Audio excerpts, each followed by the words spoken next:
We begin with the government shutdown's unprecedented impact on air travel. Now intensifying, the FAA has announced a reduction of thousands of flights per day.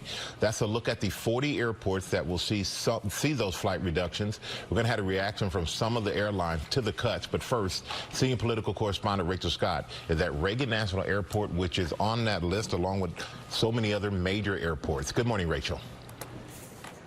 Michael, good morning to you. And the head of the FAA says that in his 35-year career, he has never seen anything like this before. This is an unprecedented move that will impact hundreds of thousands of Americans who are traveling over the next several days, leading to major flight cancellations and delays starting tomorrow.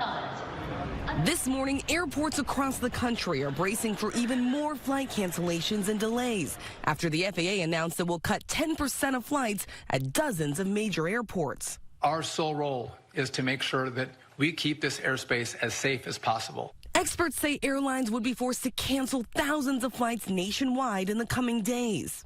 What will this mean practically for air travel? Is this going to lead to more flight delays, more cancellations?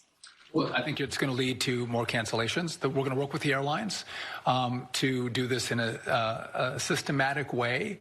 ABC News obtaining the list of the 40 airports that will be impacted, from the nation's busiest airport, Atlanta, Hartsfield, Jackson, to LAX, Dallas, JFK, Miami, Detroit, and DCA here in Washington. Air traffic controllers have been forced to work without pay during the government shutdown, leading to staffing shortages, delays, and ground stops. More than 60,000 TSA workers also missing their paychecks, creating long lines and wait times at security checkpoints. We're petrified. We are concerned. At Dulles International Airport, FAA radar technician and union rep Cleverson Schmidt says the strain has reached a breaking point. So you were already short-staffed. Correct. And how much worse has the shutdown made it? It's exponentially made it worse because we're exhausted now. And how much does that compromise air safety? Every day it goes up. That compromise goes up every single day. Sources say the FAA will start cutting 4% of flights starting tomorrow and ramp up throughout the weekend.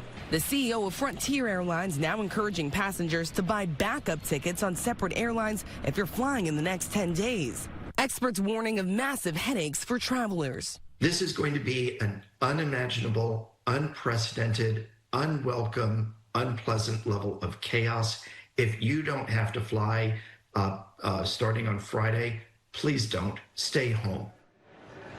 So if you are traveling in the next few days, here is what you can expect. More delays and more cancellations. These restrictions begin tomorrow. They're going to ramp up over the course of the weekend and into next week. The transportation secretary even saying he may be forced to close parts of the U.S. airspace as this government shutdown continues. Now, some airlines like United are offering customers full refunds if they decide they do not want to travel, even if their flights are not impacted. But if you do decide to keep your flights, you are going to want to show up to the airport extra early, and you're going to want to keep checking to make sure that your flight is still scheduled to take off, Michael. Yeah, this is affecting so many people, Rachel. And Rachel, we're now learning that a government program that helps millions with energy assistance is being suspended. Yeah, and this is definitely a gut punch, Michael, to so many across the country because millions of low-income Americans are already worried about whether they're going to receive their SNAP benefits, that federal food assistance program.